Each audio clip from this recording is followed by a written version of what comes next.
Hello and welcome to episode 266 of the Paint All the Minis podcast. 266, that's what it was. That will be relevant if you are a post-Ramble Rambler. But anyway, welcome to 266. We put the show together so you have got something to listen to whilst you are sitting at your hobby desk and painting your minis of any scale, genre or game. Our aim is to have a relaxed and genuine conversation with people who are as involved in the hobby as you are from any level, top to bottom, because we all have our own unique and individual stories. So sit at your hobby desk, paint your models, listen to the chat. We really do hope that you enjoy the content. This week I talked to Barry from the Optimal Game State YouTube channel. In the show we do the usual hobby history dive along with talking to Barry about his YouTube channel, and also we talk about him being an analytical force for good in the games that he plays, and we also talk about the Warcry Card Creator app that Barry husbands along. It was great to talk to Barry, and thanks to him, thanks to you, Barry, if you're listening to this introduction. Thank you to you, Barry, for taking some time out of your busy schedule and spending an hour chatting to us. Don't forget that if you would like to contact Paint All the Minis for every, I don't know why I'm saying contact Paint All the Minis, me.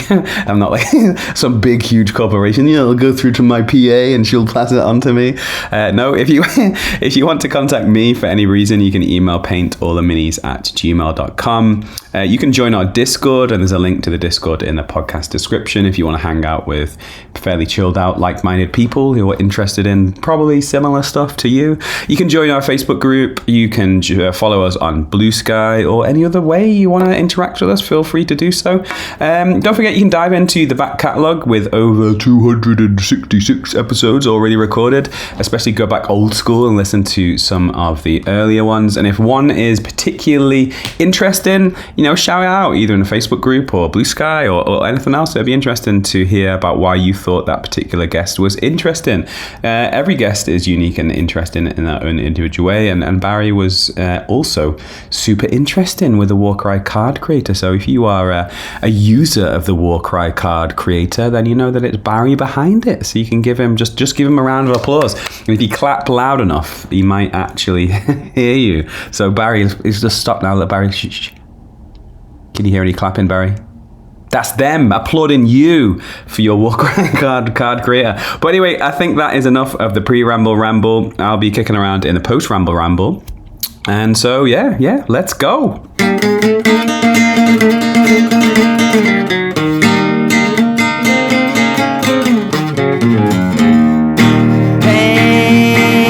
all the minis. Paint all the minis that you can. And when you paint your minis, listen to that podcast with Dan Adams, that is.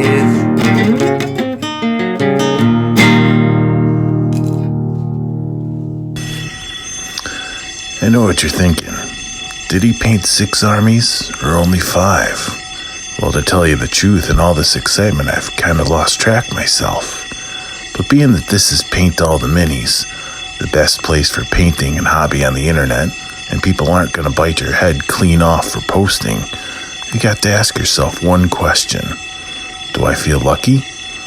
Well, do you, punk? So hey, I'm here with Barry from Optimal Game State. How's it going, Barry? I'm doing good. Thank you for having me. No problem at all. An Irish gentleman. So talk to me about where you live in Ireland and tell me about why it's good. Why is Ireland good? Well, I'm a Kilkenny man, which is from the middle of the country, but I've been up in Dublin for about 20 years now. So why is it good? I mean, it's Ireland. I just like it here. It's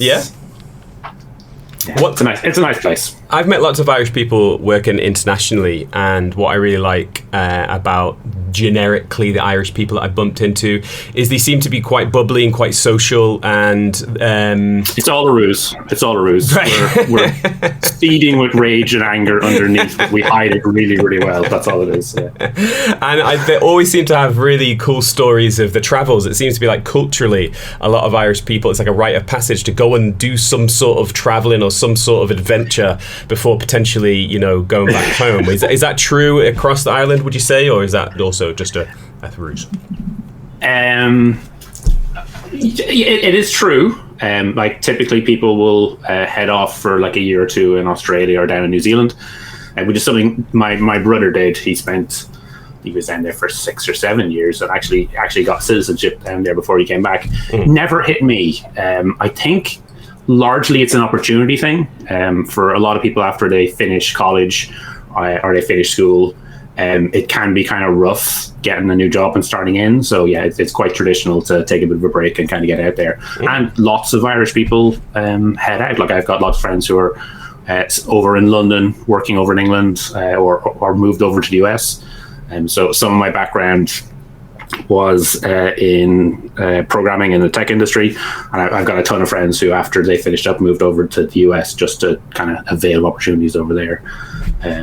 So yeah, we export internationally from here. Yeah, it's really cool. I really like that culturally, like that sense of adventure. And some people get really tied to a certain place, and they kind of maybe miss out on a few opportunities because they're like, oh, I can't possibly leave here for whatever reason, which is totally fine. Some of my best friends do the same thing. But that kind of sense of adventure and the kind of zest for life is something that I really appreciate. So if you were to ever move away from Ireland, what would you miss the most? What would I miss the most from Ireland? Oh, these are deep questions. Sorry. Yeah. Well, I'm up in Dublin all the time, but I'm actually from Kilkenny, as I said. So I actually miss not being down in the country with, sheep coughing in the middle of the night and like cows lowing and just the greenery everywhere. So I really miss out on that. And like I'm just up in Dublin.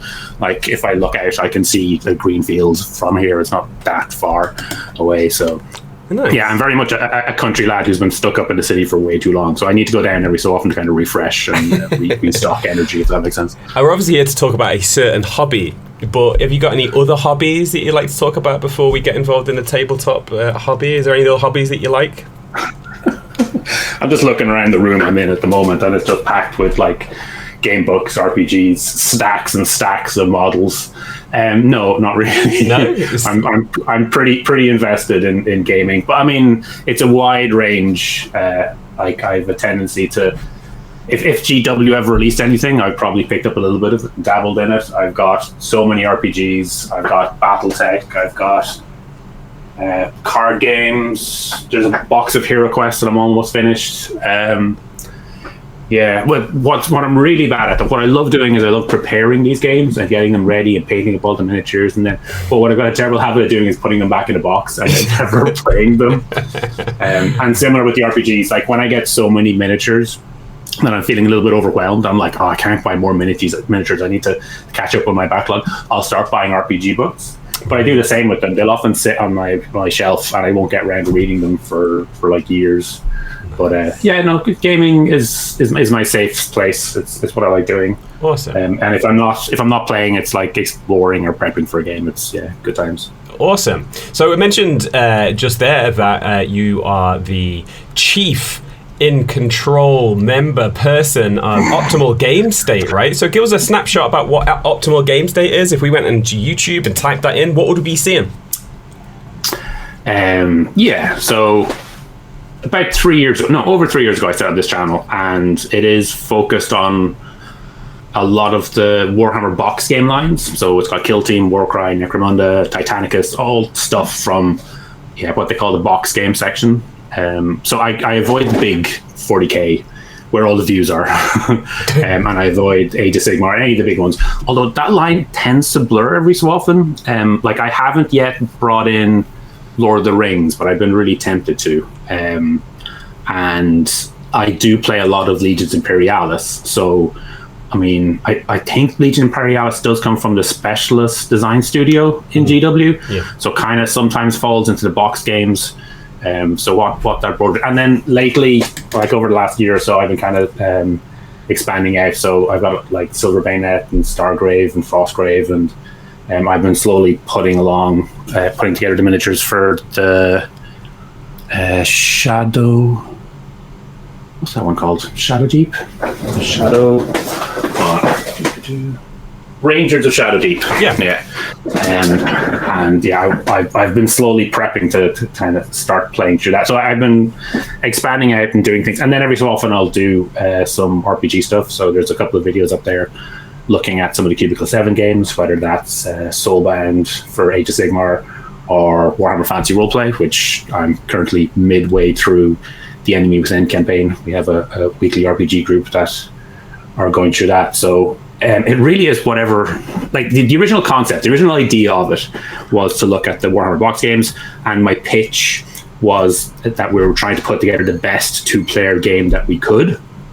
So rather than, putting together a 40k army and then turning up the store and then hoping you've got someone there, instead the idea is, so like I've done with my Legion Imperialis, I have a Iron Warriors, and I have a Imperial Fists. So I've got 2 armies ready to go against each other. And like I invited my friend over one time, and we had this big game. So the idea is for one person to put together both sides, and have a bit of fun with them, because a lot of these games, it's kind of tricky to convince someone to put hours and hours and hours painting miniatures together just to play a game that you're interested in and they're not particularly interested in. Yeah. Yeah, that's cool, man. That's good. So you got a nice little placeholder there. That's awesome. But obviously you didn't just or I don't know. This is why the conversation's fun, mate. You mentioned 3 years ago you started the YouTube channel, so you probably didn't start the hobby on the same day as you started to do a YouTube channel. So when did this idea of tabletop hobbying first become a thing for you? Is it a recent thing as an adult, or does it go way back? So I looked this one up because there is a kind of a touch point for me, which is Dragon Magazine number 200. Okay. So back when TSR, the D&D group used to do Dragon and Dungeon magazines, one of them had a holographic cover of a dragon on it, and I'm just passing through the store, and I've been reading fantasy books for years, and I saw it and picked it up. So I did check this, and it was 1993. Right. I a little bit later after that, I got into a weekly D&D group, and that's kind of where I started. That was in Kilkenny City while I was still in secondary school, high school for the Americans. Yeah. And because Ireland is just next door, even though we didn't have like GW stores, we would still get the same magazines. So in that same shop, I would have picked up my White Dwarf magazine eventually.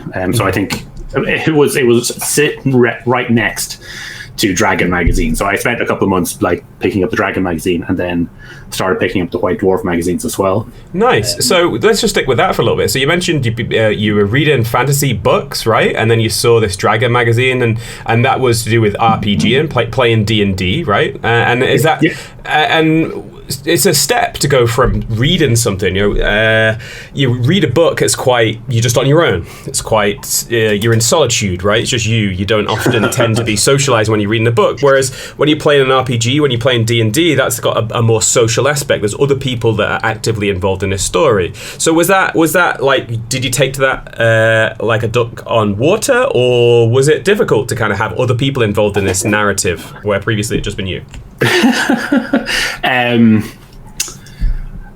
Socializing is not one of my big things, but one of the nice things about these games, and actually one of the things I think that they're really good for grown men, is that they're structured.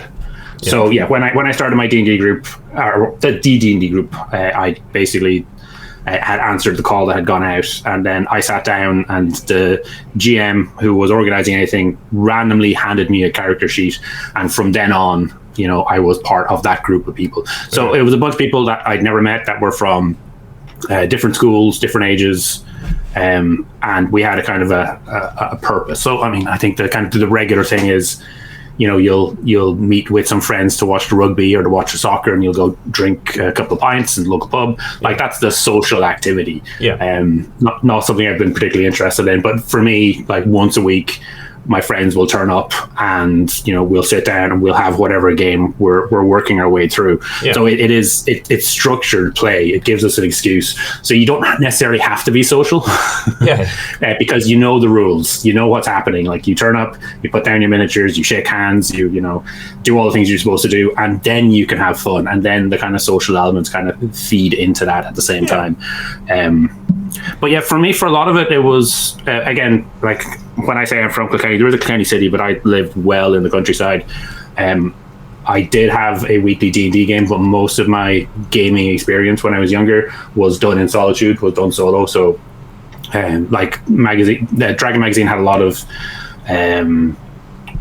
stories in it, and like a lot of it is that you can kind of sit and read through and kind of try and get a grip for. And obviously, painting miniatures is another kind of solo endeavor you can do. So there are a lot of aspects of the game that are solo, that don't require people, but are part of the kind of build up for it. And So what was it about RPGs that you liked? Was it the case of that you were involved in the developing narrative as opposed to just reading along in a book? What was it about RPGs that gripped your attention? Yeah, weirdly enough, after just saying all of that, it is the community element. It is being at the table with someone and making the story with them, rather than just making the story, if that makes sense. Like even like I was talking about. Why do I keep forgetting the name of it? So Rangers of Strategy. So I've the first, like, it has a storyline on it, and Rangers of Strategy is a solo game. Yeah. So you put together your team of Rangers, and there's a bunch of pre-done scenarios that you're supposed to work your way through. Yeah. Well, I'm not particularly interested in playing a solo game by myself.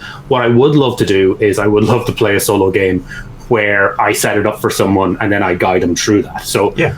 The interaction with other people and I guess, gaming kind of strips away a lot of the outside obstacles.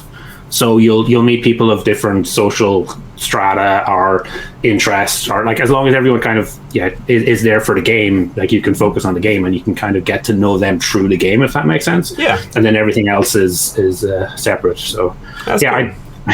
I like meeting people in a kind of a structured sense, if that makes sense. No, I get that. Sometimes if I meet people at a party or a function, I kind of struggle sometimes with what to talk about, and especially if I meet people at works functions, because I don't really want to talk about work so much. I do really enjoy my job, but I don't want to talk about it 24 hours a day. So when you're in those social settings, sometimes it's difficult to be like, okay, what should we talk about? So having the game to focus on is sometimes it's an excuse not to talk because you're focusing on the game, but then other times when you are talking, you've got this shared kind of experience that you can then tap into, and it's a lot more relevant to both of you. Like, because I never want to introduce stuff at a party where I think I'm having a great conversation here, but the other person's so bored because they're not interested in what I am. So I guess they're both interested in the thing that you're talking about, right?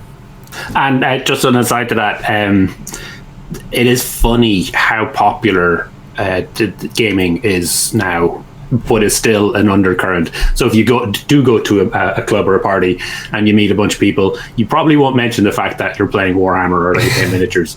But if you did, there would definitely be people in that room who'd be super excited at last that they get to talk about it, because that's also their thing. Nice. So as you started playing RPGs, you mentioned D&D. So was it predominantly fantasy-based RPGs and D&D that you were playing? And also, what was it about it that you just loved so much? Can you think about some really great formative experiences that kind of really wet your whistle for the future? So a lot of it was AD&D at the start. So our GM had a plot idea he wanted to run us through, and we just kind of played through it. And then so I had, like, I think it was 2 years of that, and then I ended up having to leave because I was going up to college. And when I went to college, there was a gaming society there, and I joined that gaming society. And we played a lot of Vampire at that point. That was very popular. So Vampire Dark Ages was what was kind of our thing. But we played a lot of different games. We were kind of experimenting through everything that we had. I think the Vampire Dark Ages was pretty formative in that the group that I played with then are largely still the same group that I play with today. Oh, that's so we've had that weekly meetup, and people have kind of come and gone, but the main core are still there after all that time. Which is yeah, it ended up being my kind of primary social group for my friends. Is there any? Yeah, there's a lot of history in there. There's a lot of backstabbing because there's a lot of vampire games. There's a lot of bad blood that occasionally gets mentioned in a humorous way. Yeah. So, is there any examples? Is there any like kind of things that really jump out? It's like, dude, can't believe that happened. Oh, that's like everyone. Oh, I was murdered a few times by the other players just as a casual thing. So at one point I could have been rescued, but the player was like, "Oh, I mean, it's vampire, so you just diabolize the other person."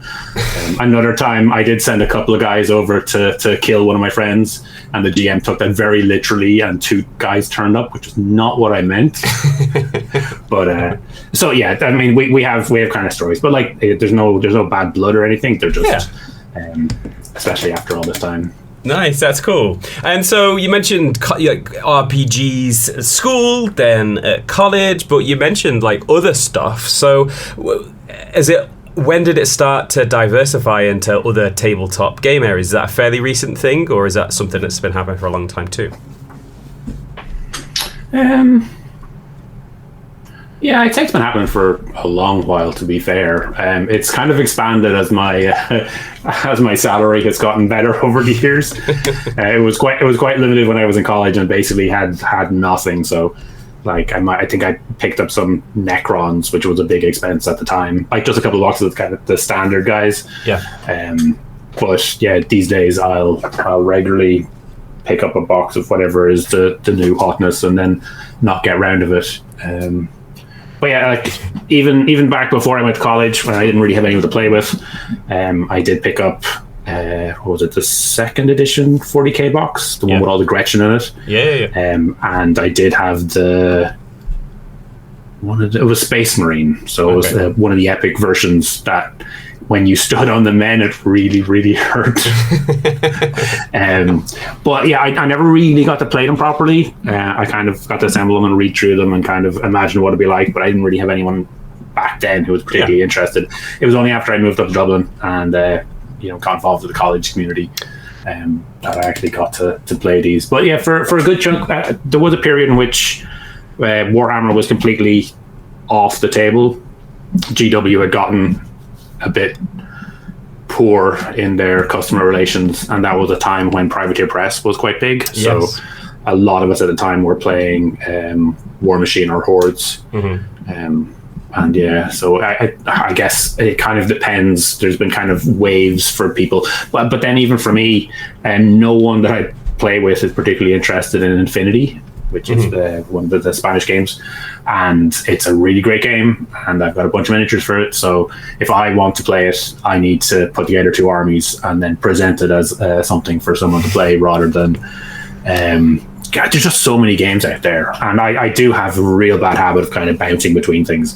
I'll put the effort in to kind of set up a game, and then after I've got it set up, it's done. So then I'll move over to setting up the next game, and I don't always get around to playing them, which is really, really dumb. But somehow I feel happy that if I want to play, I can play. No, I get that, and I do that. I do that myself. And what I think is that if you buy stuff secondhand off me, I'm giving you the perfect experience, because there's a whole bunch of like box games that I got, like my Blood Bowl. I don't think I'll ever sell my Blood Bowl, but I bought a Blood Bowl box and like the starter box, and it's really painted up nicely, and I play it every so often. But if I sold that, you're getting it, and it's been really well treated. It's got little foam storage, and it's been really well painted, and you'll be crack open the box, and it'll be like, amazing. So yeah, you're the sort of person that you need to buy secondhand from, because it's gonna be good, right? Yeah, I'm finishing up the Hero Quest box that I managed to get relatively cheap recently, and I just, what I've got left, I've got like about 10 miniatures left to finish up.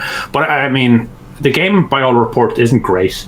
If I had like a nephew who was 10 or 12, it would be perfect. But I don't really have anyone, so I'm going to paint it up, put it away. Maybe it'll get dragged out for a game if we're using miniatures in like an RPG or something. But yeah, more often more likely I'll try see someone who will actually enjoy it and then send a painted copy off to someone, because it would have been something great to get when we were young. Yeah. What is it about the GW family of games, the GW universes that you really like?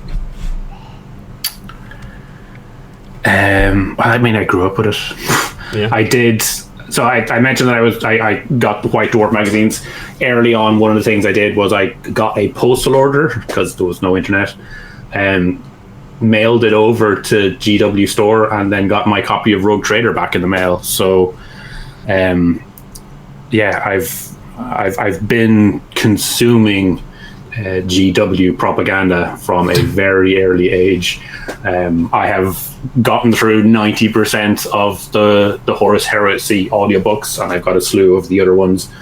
I've just been in it for so long. Like, if I was to step out and even when other stuff, like as I said, I've got some BattleTech miniatures here, and I'm trying to read back up on BattleTech, but I don't have the deep lore. I can't talk about decades and decades of stuff that happened. But with GW, everything is familiar and comfortable, and you can do so much with it. Like, I mean, obviously you've got a wide variety of different game versions you can play, but also with the Cubicle 7 guys have got a pretty great selection of RPGs, so you can kind of experience through their media in different ways. And even beyond that, like, you can play Space Marine 2, and you can watch your Amazon secret level, and like, yeah, you can just keep doing GW stuff over, and you can just keep giving them more and more money, and they're happy to take it all the time. It's surprising that they're happy to take your money. Yeah. That's cool. So it's just I grew up with it. Yeah. And it's kind of a formative and part of my life after all these years. And even if I wanted to extract myself from it, it would be pretty tricky. Have you always been like a narrative player, or have you ever dabbled with the competitive scene? You go to tournaments and things. So yeah, this is a fun one. One of the things I do on my channel every so often, so Warcry is one of the games I look at a lot. At Legion Imperialis I look at a good bit as well. But what I will do is I will try deep dive and be as competitive when I'm looking at units, when I'm looking at fighters, as I possibly can. Some of the I do have a dashboard that will do a comparison on how efficient each of the fighters is. So that's one of the tools I have. But part of the reason you're doing that is so you can have a fun game. Yeah. Because a brand new player who comes in and just picks up a random army to play against another army, like 90% of the time that will be fine, but 10% of the time what actually happens is one person accidentally picks up this absolutely busted, broken list and doesn't realize it. Like, it's not that they're necessarily net listing, it's just sometimes one faction is much better than the others, and it's got an obvious list, and they just crush everybody else and no one has fun. That's a bad experience. Yeah. And that's a problem of the designer. So one of the things that you should be doing, or I feel that you should be doing as someone who wants to have a fun game, a fun narrative game, is actually get really crunchy and really competitive. So when I put together a game of Warcry, I know that the game that I'm putting together is balanced, is fair, there's nothing. And we see that with Blood Bowl, where they've got the various tiers. So when you're playing a game of Blood Bowl against someone brand new, you can give them one of the top tier lists, top tier teams, and then you can take halflings or something. And you might be able to beat them, because even though halflings are going to be, much worse than one of the top tier teams, a lot of the time it is down to the player. So that can be a kind of a good experience. And the only reason you know how to do that is because you've got a good idea of what the competitive scene is. So I think you need to be really competitive to properly be casual. No, it makes sense. It makes total sense. And I guess that links back to what you were saying before about how you create, I would call them demo forces. You create, two sides of a game. Yeah. And then, because you want people to have a good time, the situation I've done that with Bolt Action, I've done that with Flames of War, I've done it with A Song of Ice and Fire. You want to create two even and fair lists so that I can show up to the store, I can show up with my friend, and I'm like, which side do you want to play? And then they get the choice of who they want to play, and I know that they're largely balanced, and I know that there's certain times I'll ease off on certain areas and certain times I'll push on certain things. My job is to try and keep that game as close and as even and as interesting as possible. So yeah, I'm with you on that. That's really good. But have you ever actually decided to go competitive? Have you ever asked yourself the question, maybe I am the best 40k player on the planet, I just don't know it yet? Have you ever actually done that? No, not. No, I did spend a good time playing a lot of different card games. So I played a good chunk of Legend of the Five Rings in both time periods. It was 2 different games for a while. But I find that I can get super competitive about things, but I'll eventually throw a game, and that isn't me intentionally doing it, but it's just that I've found that there's a big release when you lose a game. Yeah. So often when I get to the upper tables, I'll get a little clouded, and then I'll make a big mistake, and then I'll lose, and then I'll feel such release afterwards, that it almost kind of encourages me to do it again the next time. So yeah, I'm not. I literally remember one game where I'd gotten to day 2, and I forgot how my own cards work. It's really bad. I don't know what it is about me. So I like being competitive. I like sitting down and crunching all the numbers. But I'm as a player, I'm not a great player once it gets to the more competitive tiers. Yeah. I'm much more interested in playing the fun games. And actually, we've talked about optimal game state. I'm probably better known for the Warcry Card Creator. Mm-hmm. So basically, this is a website where you can put in the details of for a Warcry fighter, and then it'll make a card for it. And this is something to make the game more fun, because it's kind of more visual. Like you have an actual card rather than just a print off from something. And I think those kind of little elements like that, just looking at my worktop at the moment, I've just recently picked up the Legion Imperialis tokens, which recently came out. So they're like a plastic replacement for what had been cardboard before. So I think those kind of elements make the game a little bit more fun. So yeah, I would say that I'm more into the competitive. Sorry, wow, that is not intentional. More into the narrative driven, but under it there's a crunch of competitive numbers to make sure it's a fun game. That's why it's called optimal. That's why it's called optimal game state. Yeah. Optimal game state sounds like it's competitive, but the optimal game state is both players having as much fun as possible. So that's always been the intention. Yeah, I think that's a really good way of thinking. I really appreciate that, the way that you're saying, like, you know, is it G.I. Joe that used to say, like, knowing is half the battle? So that's the kind of thing, right? It's a proper shout from the past. But yeah, that's cool.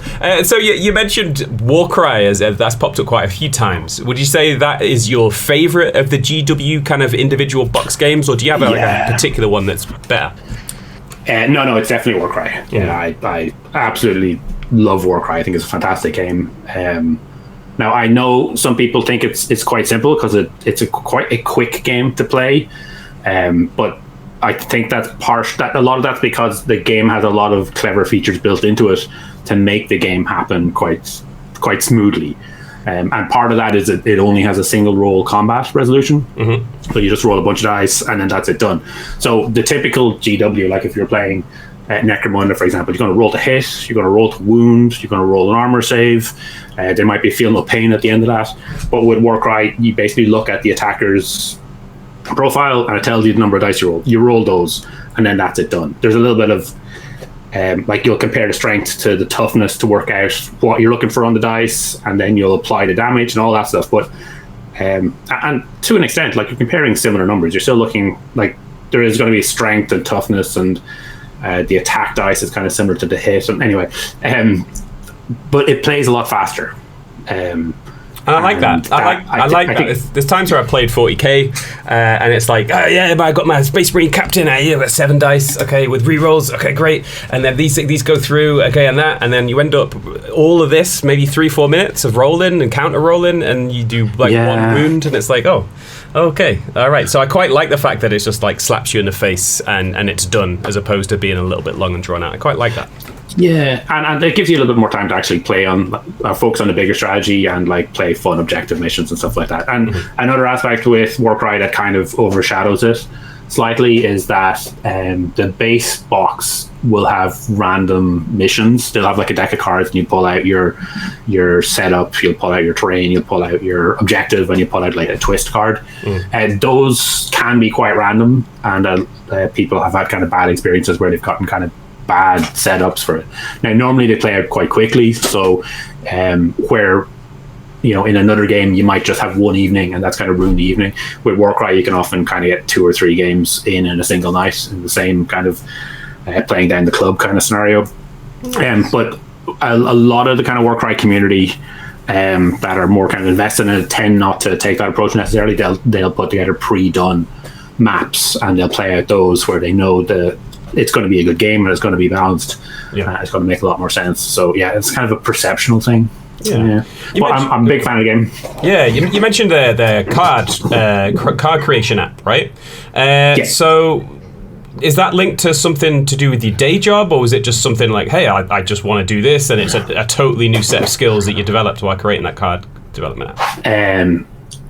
Let me go through the history of the app first, because it's Warcry Card Creator. It should show up if you look for it. But if you look for it, other things will show up. So it's actually started about 6 years ago. A girl called Rachel put together a version of it. And then a guy called Hendrik picked it up and put some time into it. There's been a few other people along the line as well, but I inherited it. So basically, the version of the Card Creator had been there and just wasn't still being supported. And because it was on GitHub, I was able to clone it and then start my own version of it and kind of work from there. And other people have been involved throughout the time, and people have stepped in and given me some nice features to help out what I'm doing. But I'm just kind of the maintainer of it. It's mostly just a bunch of JavaScript and HTML, to be honest. Yeah. I do have a background in programming. My current day job is as a data analyst. So I have enough of a background to kind of keep going with it. But it's something I inherited rather than deciding to do and create from scratch. Okay. Do you enjoy it? Do you enjoy that kind of aspect of it, or is it something like I do actually. And I should definitely mention warcrier.net, which is run by ServoScribe. And that's kind of the core place. If you play Warcry, you need to have a look at warcrier.net. Because that's where all of the rules are, all the warbands are, all the details are. And I think it's something you see over and over with the Games Workshop games, where Games Workshop will get things so far, but will not quite get it all the way. And then the community steps in. Yeah. And the community will produce amazing work that really adds value to the game. This is definitely the case with Warcrier. My own small element of it is maintaining the Warcry Card Creator, which isn't essential. If you do your warband on Warcrier, you can print off the page there. You'll have everything you need. But if you want to get a little fancier and add a picture of your model and add a custom name and a bunch of other stuff, then you can use the Warcry Creator and print it on some cardboard or just print it on the paper and sleeve it in a magic sleeve or something like that. And you've got something cool for the board, which makes it a lot easier for new players as well, which I think. But yeah, my main point there is that there is a community in these games, and I think they really, really add a lot of value to what things are going on, especially with Warcry. So Warcry just got an FAQ. I'm not sure if you're familiar, but Warcry didn't have anything for almost a year.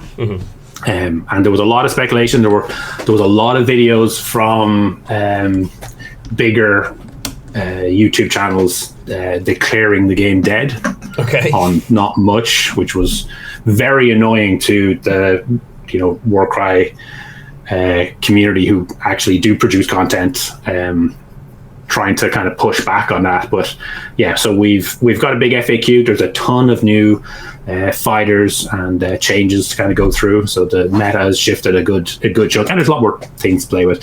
And we're expecting a new set of rules for those new Chaos Dwarfs that just came out for Age of Sigmar. So in the next few months, we should see another PDF. So yeah, Warcry is alive. We haven't seen any releases from it for over a year at this stage.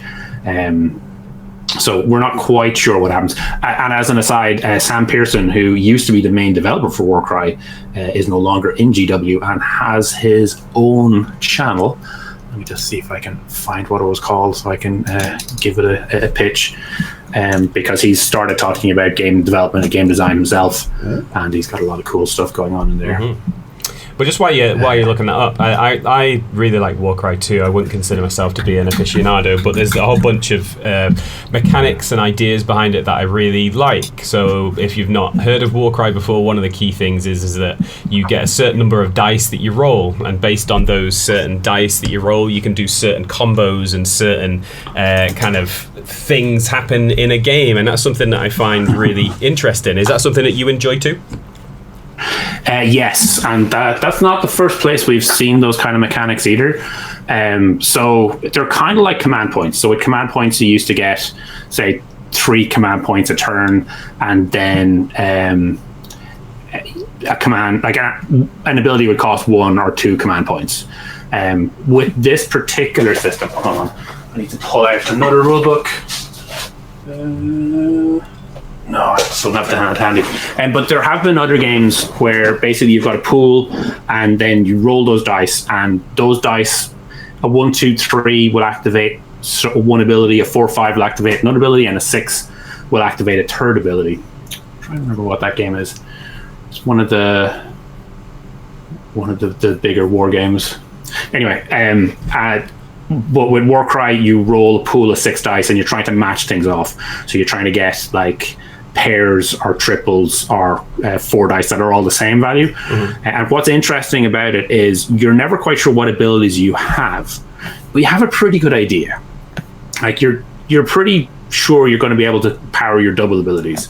You're also pretty sure you'll be able to get 1 triple each turn, and then your quads are going to be a bit rarer. And there's only 4 turns during a game, so there's only so many abilities you're going to be able to get to use, and just that little bit of a random element. You also get wild dice, so you can kind of modify those, turning a double into a triple or a triple into a quad.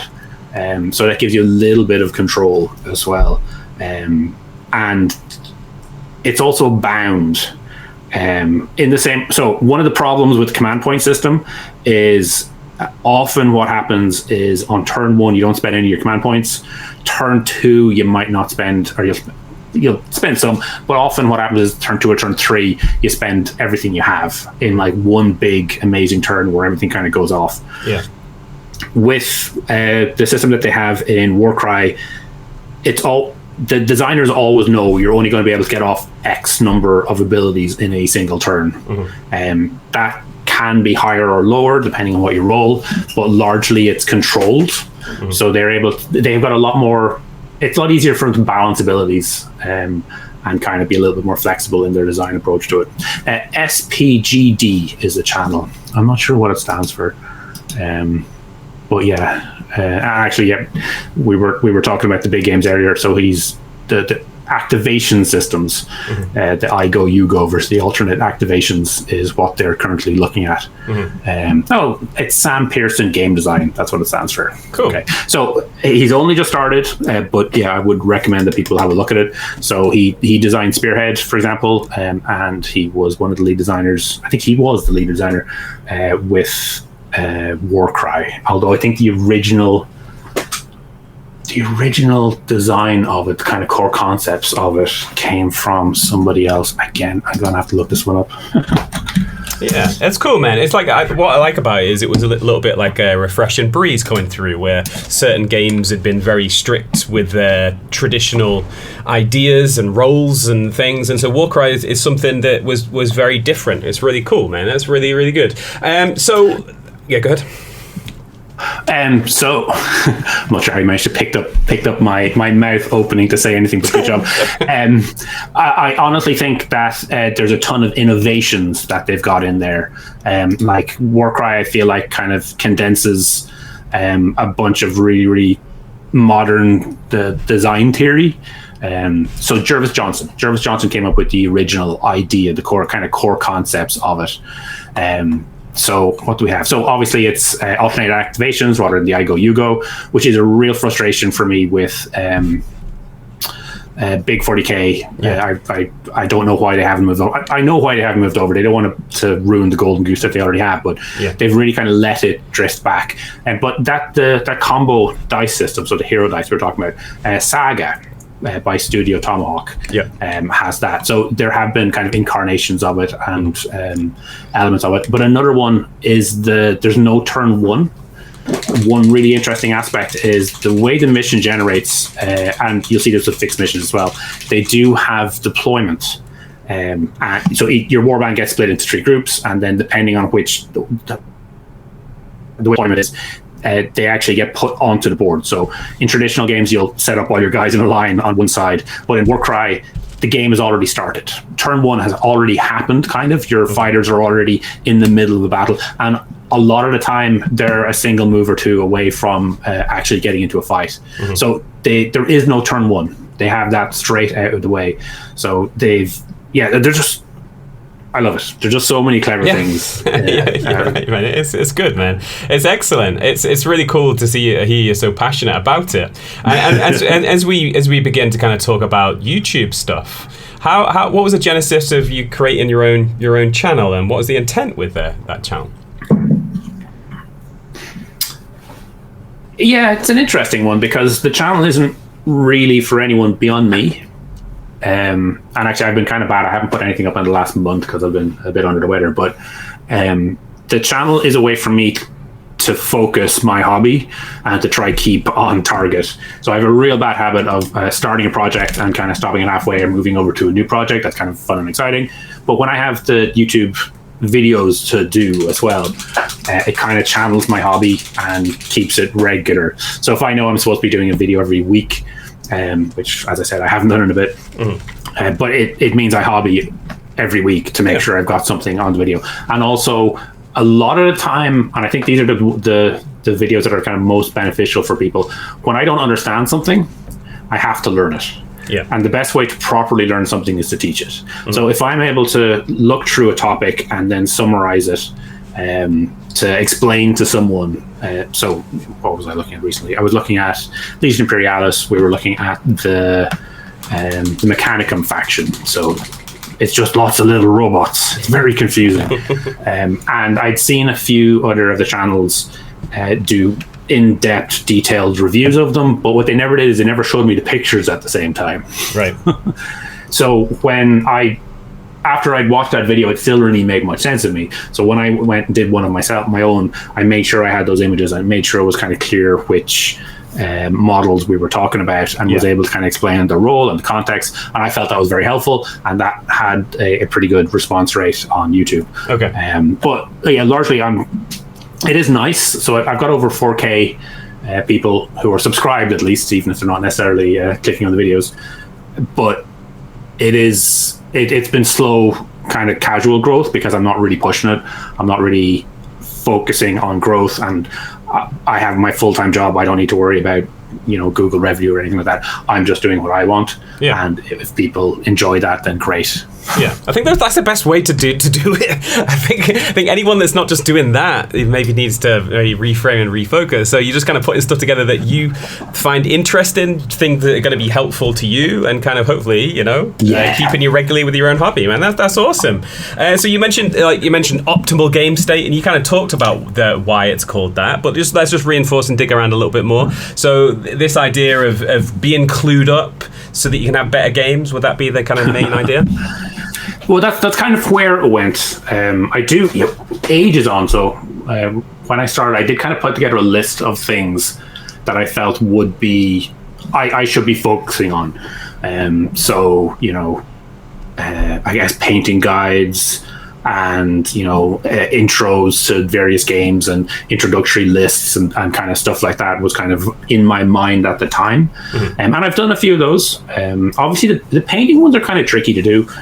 For a while, I think for a year, I managed to do each of the Warhammer monthly models. So I'd go into the store, pick up my free model, I'd come back and I'd paint it.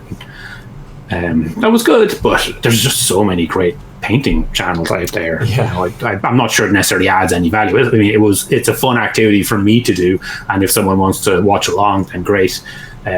But yeah, finding those elements where you can kind of add value to the community can be tricky. Even as I'm saying, like I'm doing this for myself, but it would be nice if what I'm actually putting up online also was valuable to other people. Yeah. That's kind of a nice thing too. But so one of the things I was thinking about was I mentioned tokens, and we mentioned cards, and it's like how bling, how fancy can you get a game? So if you're playing a game of Kill Team, you want your scenery to be great, you want your models obviously to be painted up, but can you get like acrylic tokens? Would that improve it? If you were to get a neoprene mat instead of a normal mat, is that going to improve it? I was very lucky. My wife got me some of the GW metal dice at one of the conventions one year. I love those dice. It's got a really good feel for it. And I normally throw them into a dice box, because if I threw them anywhere else, they just wreck things. But like something small like that kind of heavy feel.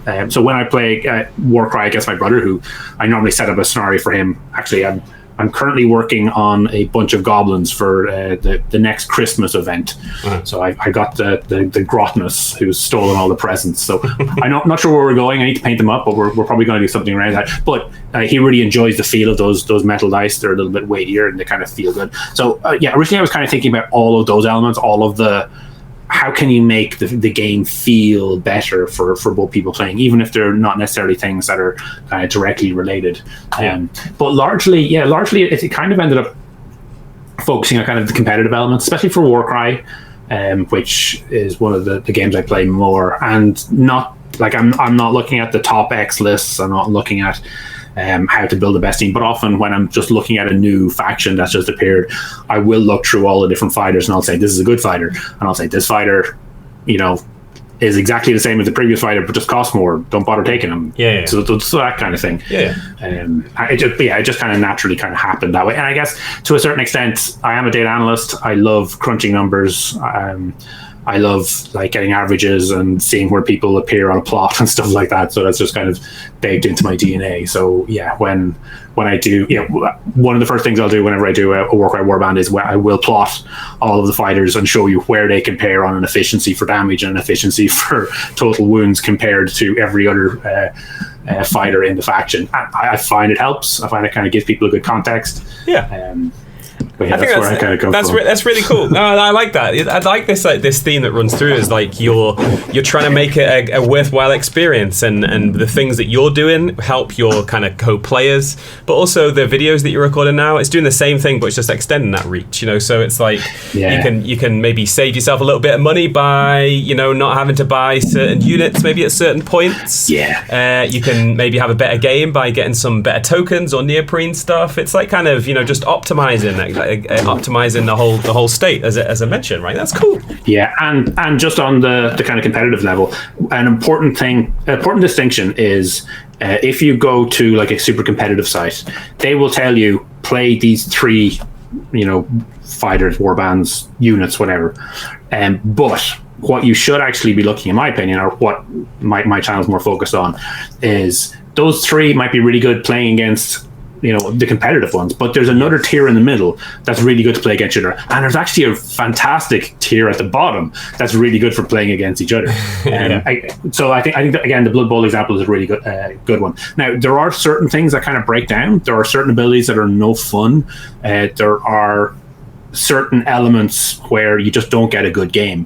One of the ones that recently came up on Warcry now is I consider this one to be kind of meta defining. Is what is it? It's the Corn Keeper of Skulls, Breaker of Skulls. It's a really good fighter, but he has essentially he's kind of got a 50-50 chance of killing your opponent's best unit. And like, is that good? There might be games where that's fun, but there's going to be a bunch of games where it's not. The Deathbringer. And that he's one of the kind of fighters at a competitive level you would consider meta defining. You might alter your list not to have to deal with him, or you might bring him just to kind of push things around, but it's not necessarily going to be fun. And when something's not fun, it doesn't matter where it falls in the tiers. It's probably best not to play it, unless you're going against an opponent who has already accepted the premise that this kind of not fun fighter is there. So yeah, so like I as I said, I'm not great at the competitive levels. Even playing at home when I'm playing against some of my friends, against some of my friends, I will super optimize my lists. Yeah, because they're just better players than I am. Yeah. And I need as much help as I can get. But yeah, it's also important to remember that certain things just aren't fun, and if they're not fun, then why play the game? Nice. That's cool, man. That's awesome. So what about as we kind of think about, are you just going to continue to just do whatever you feel and put that out whenever you feel, or have you got certain directions that you might want to potentially take the channel? That is probably what I'm going to do. That definitely is not what I should be doing as a long-term strategy. And yet, if you kind of flick through, you'll definitely see kind of waves in which I'm focused on one thing or another. Like after Legion Imperialis came out, there was a good chunk where I spent a lot of time just looking at kind of those. You'll probably see a bunch of new Warcry videos because we've just had that new FAQ come out. And there was a good point where I just felt a little... I was annoyed, I think, maybe that Warcry had been abandoned so much. Mm-hmm. So there was a lot more focus on Battletech and what else I've been looking at? And like Frostgrave and Rangers Hobgoblin. Hobgoblin. Yeah, exactly. Just kind of floating. I'm really liking the look of that Hobgoblin war game. Again, because it's got a single dice roll resolution system. So yeah, I just kind of go through phases and I kind of look at different things. So if I think if I plan to try have one video a week, then that'll be doing well for me. So yeah, and then if I just keep focused on the things I'm enjoying, then hopefully people watching the videos will also enjoy them. Nice. You kind of alluded to it there. You mentioned a few other things, but is there any games that you've not mentioned that you kind of that have been winking at you from across the room that you're kind of finding it harder and harder to ignore?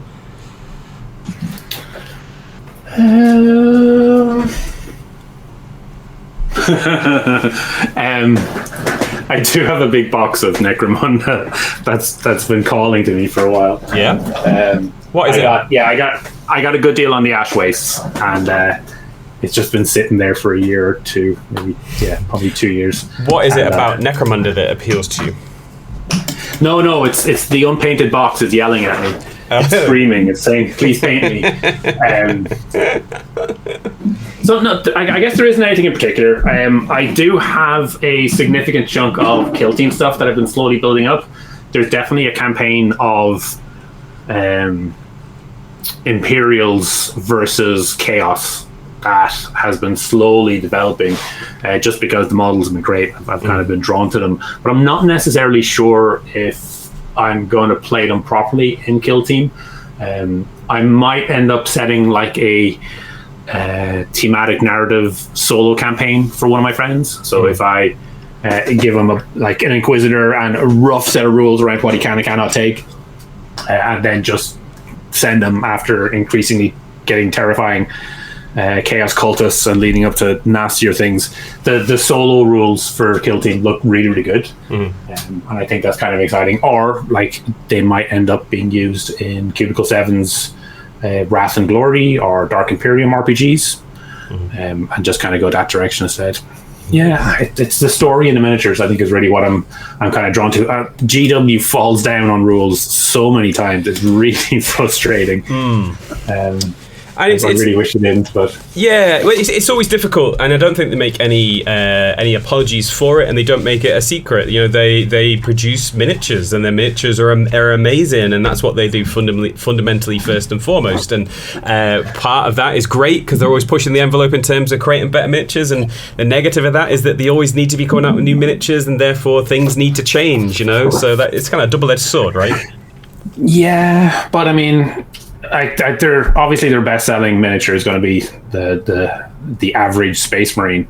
But if they shut up shop and sold nothing beyond that one best-selling Space Marine box, that company would die. You know, there's far more to it. I think Specialist Design Studio specifically, like there's so much lore in the Necromunda. I'm just looking at a row of books. That's just absolutely fascinating. That's more 40k than you get anywhere else in 40k. And those kind of elements, and even like like the various different games. So like, as I said, Legion Imperialis, but that also uses the Aeronautica stuff and the Titanica stuff, and they've kind of slowly been building up elements of the game that they get to use it. And I think it's because it's the kind of greater whole that it succeeds, not because they're making good miniatures. Which is to say, personally, I feel that if they say 40k is obviously their best-selling game, but I do think if they scrapped the rules as they have and then redesigned them from scratch, I think a lot of people would be upset, but they would in the long term do better. Now, I don't think it's going to be an Age of Sigmar scenario where people were furious that Warhammer the Old World was destroyed. But yeah, it feels. Anytime I played Warhammer 40k, it felt like a bad game. I'm with you. It's just, I don't think it's terrible, but there's so many other games that are around that I personally think are much better. Yeah. It's hard to pick it up. It's not that I don't like the universe. It's not that I don't like GW. It's not that I don't like anything about it. I don't necessarily like the price, but that's another thing. But it's like there's just maybe 3 or 4 other games that I'd rather play, that I've already played, that I've had better experiences with. I don't know why I'd want to pick that up. And that kind of goes through, and it's not hating on anybody, but the majority of people that I speak to, I know that I've only spoken to a tiny cross reference of the entire kind of hobby community, but a lot of people say that I only play it because that's the game that I know people are playing, so I know people are going on a Wednesday night, because I go out in the club, and like you mentioned it, you mentioned Infinity. Like, I think Infinity's a great game, but I really wonder if more people would play it if they just played it. I think that's the key part. Like, GW have a captive audience. They don't need to keep I don't think they need to keep the kind of sacred cows within Warhammer 40k. I think they could sit down, look at modern game design, and then work on making a better game. Like, people turn up right now because they've got the miniatures already. There's already a community in their local area that is playing it, and part of the GW promise that hasn't been fulfilled is that GW will be forever, and if you put together a 40k army, you'll always be able to play it. Now, that has been shown not to be the case, but that when I was young, that was part of the calling it a promise is unfair on GW, but it's always been felt. People felt that if you bought a big army, you could play that army forever, which is fantastic, which is great. But we're like, one-page rules is slowly creeping up, and it's just the same miniatures, the same people, but where people are playing, what they kind of see as better rules. So yeah, I definitely think that there is scope and opportunity for that. I think GW are leaving money on the table. I also think that they're a disaster when it comes to giving time. Like, they don't playtest anything from what we can tell. Or playtest is something that designers are supposed to do on their lunch break rather than actually being built into... Anyway, this is a topic that has been hashed out plenty of times, but I think there's a real opportunity for GW to use the models they have and make really, really good games. And I think that's... I'm going to come back to Warcry. That's one of the reasons I think Warcry is fantastic, because it does use a lot of these kind of modern ideas, and is a quick, fast-playing game. Let's talk about your painting. It's something that we've managed to talk for this long without actually talking about your painting. You mentioned it a while ago about how you seem to be insinuating that you take it seriously. So do you enjoy painting? I've got two kinds of painting. I've got my quick and fast that will get an army on the table relatively quickly, and then I've got my I have some Black Templars where I got a design that I really like on it, where they get sprayed first with multiple different shades of slightly darker grays, and then there's all sorts of edge highlighting, and it's silly. But I have to do it if I'm doing them. And I have a similar setup with my Necrons. My Necrons are... The scheme that I decided to go with is just painfully long and slow. But yeah, I'm painting some squigs at the moment. In theory, goblins, but mostly it's squigs. And I'm just plowing through them because I'm doing them nice and quick. So I've got them... lots of contrast down on them. I'll do very basic single set of edge highlights and maybe a few details, and they'll be good to go on the table fast rather than slow. So I'm not at the point where, as I said, I'm not going to be doing instructional videos on how to get Golden Demon or anything like that. But yeah, I can paint models to a standard where I'm happy with them. Whether that's a single unit or a single model or a big unit, depending on it. But yeah, like I said recently that I was working on HeroQuest. I felt I needed a bit of a break, and then I've just been plowing through the HeroQuest models. They're fine. They're that kind of board game softish plastic models, but apart from that, look good. Nice. So I don't have to produce them fancy, so it's a bit of a refreshing break just as I'm going through them. But yeah, I paint a lot of models. You've mentioned HeroQuest there, and it's a question that I wanted to ask for a while, but you just jogged my memory. Have board games ever been a thing? Like the world of board games, or like war games in board game form? Have you ever got involved in those? Yes, but not to a particularly big extent. Like we played the Imperial Assault board game for like a few months. I do have got a few boxes of board games. So I don't have like a massive IKEA or one of those big shelf selection of them like people show off. The Kallaxes, I don't have a massive Kallax just packed with board games.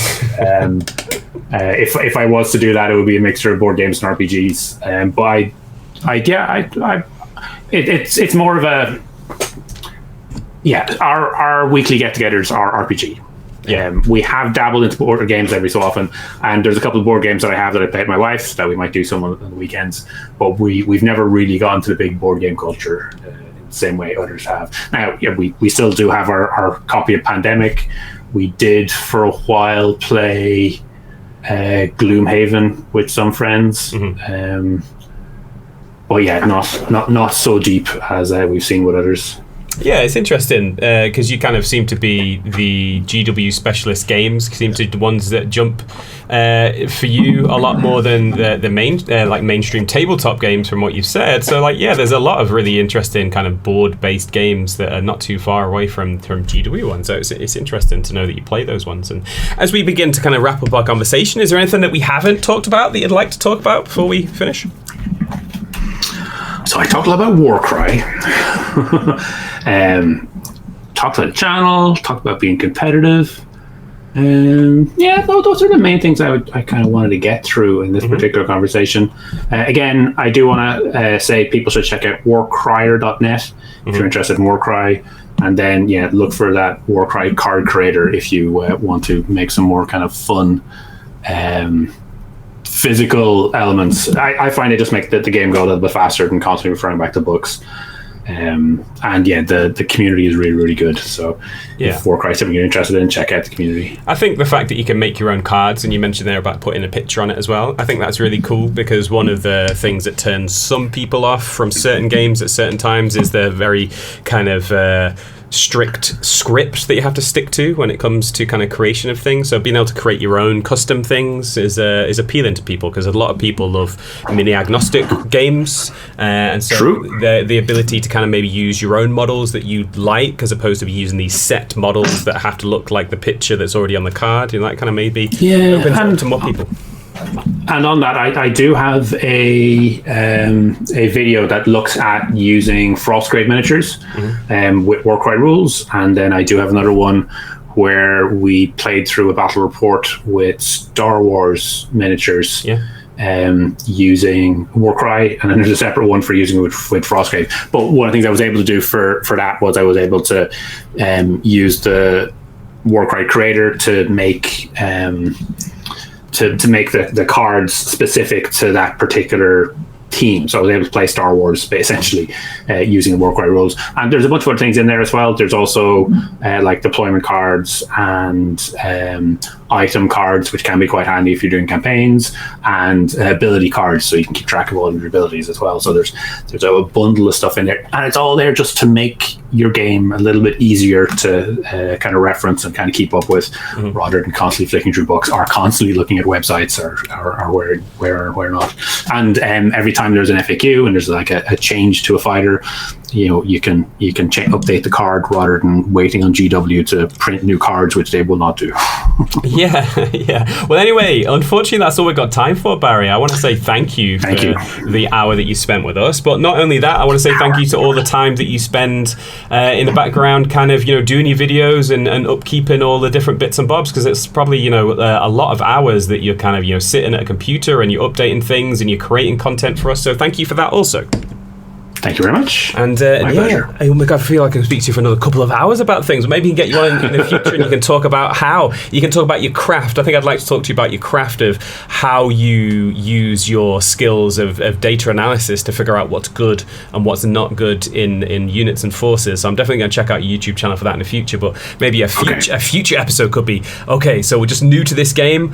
How do we figure out what's good? How do we figure out what sucks? That'd be a cool little thing, because a lot of people because a lot of people want to be better. They want to be better players. They want to create better games. And I think maybe a little bit of an aid memoir about how to figure out what's good and what isn't. Maybe a good opportunity for an episode. But anyway, thanks a lot for your time, mate. We'll speak to you again soon. Have a great day.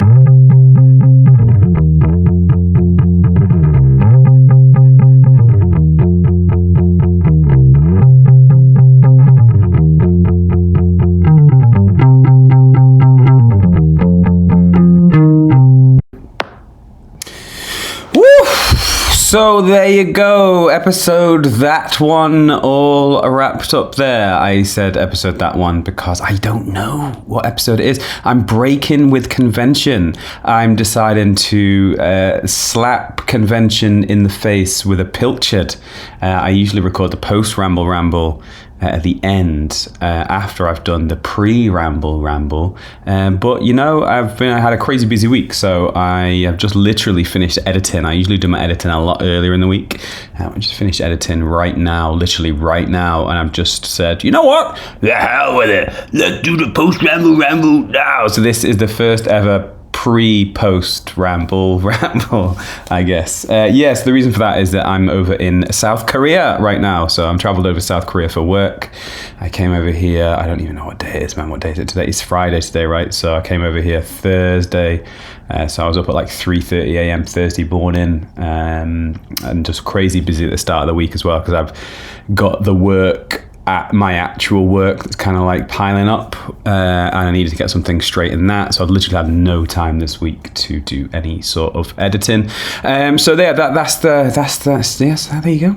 The post ramble. But thanks to Barry for coming onto the show. Amazing guest with insight, his analytics that he talks about, and his kind of Warcry Card Creator and all that kind of stuff. Really interested in that kind of stuff. And then at the end there, where I just mentioned how it would be really good to talk to him about how he learns, or if he has a set structure, or whether he just does it on ad hoc, how he figures out what units are good within factions and forces, and how he balances those things out, and it's really good. He's like a force for good, right? Does that kind of make sense? Usually when we think about people min-maxing or optimizing, we kind of go towards the negative of like the super competitive players that are min-maxing to stomp you into the dirt. But Barry is like he's the force for good in the min-maxing analytical gamer space, right? Where he's saying like, it's good to kind of know what the qualities are of different units within certain factions to make a more balanced game. And that's really cool. I really like that insight. That's really cool. He's probably the first person I've spoken to that I can remember that said that. So that's really cool. So it's one of the things, you probably know that people like that exist, but I don't think anyone's actually articulated that on a show. So if you are like Barry and you learn about all the factions and army lists and all that kind of stuff, so that you can be a force for good and make balanced and interested and equal games, then good on you. Definitely think that is a really good influence within the hobby space. So it's all really awesome to hear that. Obviously people are like that, but to hear from one and to be able to kind of ask you, are you one of those guys, is something that's really good. I do it when I make demo games. So, for example, like when I make demo games, I'll make two fair and equal lists, as I mentioned. But then when it comes to playing people, it's a little bit more difficult because they've built their own list, and we don't share lists before the game begins.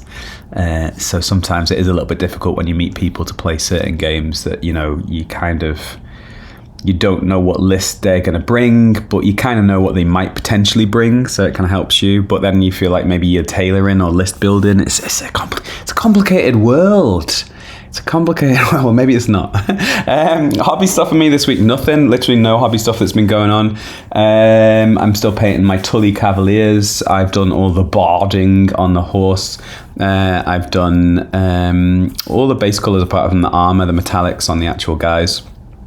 I've done that. I think the last thing I did last Saturday, was to modify the Tully Cavaliers. Have got this freaking awesome but also terrible banner. They've got this giant banner and it's really easily broken. It's really delicate and it kind of like wobbles around like a kind of a radio antenna a lot.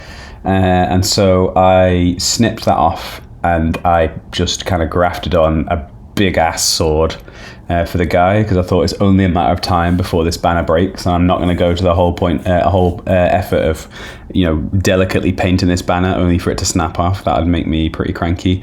It's even like when you're painting it, you have to hold it still, because if you're not painting it still, it's wobbling and wiggling around all the time. So there's no point. So I stole Gregor Clegane's sword. I had an extra Gregor Clegane kicking around. He's like a big, very tall, strong guy. I had an extra one of him, so I clipped off his sword and I attached it to this Tully Cavalier. So I did that. That's what I've been doing hobby-wise. But remember, it's more important what you guys have been doing hobby-wise. It'd be really interesting to know. Make sure you swing by the Discord channel, all that kind of stuff. Korea's awesome. I'm not sure how close you live to Korea, whether you live in Korea. I'm really excited to come back to Korea in the future on a leisure trip. I don't really have any time to do any kind of social stuff or wandering about over the course of the next few days. I've got to literally get my job done, and it's quite important to me to get that done really well. So I'm literally in the hotel room now. It's about 6:15 p.m. here. I'm literally going to grab a shower and just like plan for the next day, things I need to say, things I need to do, which is a little bit of a shame, but it's really cool. It's just really nice, you know, when you walk along a street or you're in a bus and you kind of go along the street and you just see like literally every place. You're like, wow, that would be really cool to go. That'd be really cool to go to there. That'd be really cool to go there. And it's got literally an endless kind of, wow, that'd be really cool. Wow, that'd be really cool. And so if you've been to Seoul, if you've been to South Korea, please make sure you join the Discord server if you don't mind, if you're not already, and talk to me about your experiences of Seoul and South Korea in general. And if it's somewhere you want to go and you've done some research, again, same thing, because I'd really like to know, because we are planning loosely to come back here over the summer 2026, and insights and ideas and experiences would be greatly appreciated. It just seems to be like a really cool place. If you're coming from the UK or somewhere far away, you'd probably need to come for a decent period of time or combine it with traveling somewhere else within Southeast Asia. But if you're thinking about coming to Southeast Asia, I'd definitely, you know, look into it. I've been looking at baseball teams today. I've been looking at just beer and fried chicken today. Korean barbecue I've been looking at today. There just seems to be like all sorts of crazy, cool, fun and interesting things. So I definitely recommend it. It seems like a really cool and interesting place, and the history of it as well. You know, there's lots of modern history that's interesting, lots of more ancient history as well, which is pretty interesting. So I'm learning about stuff, and it'd be really cool to kind of come back in the future. But anyway, that is enough of the post ramble. I think. I hope that you're all well. I hope that you're keeping things on an even keel.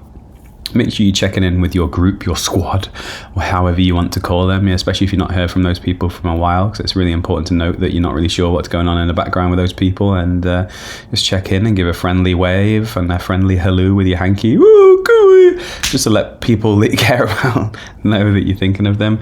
And yeah, cool, nice one. Thanks to Barry once again. If you're still listening, Barry, if you managed to kind of struggle through the post ramble, we appreciate you taking the time.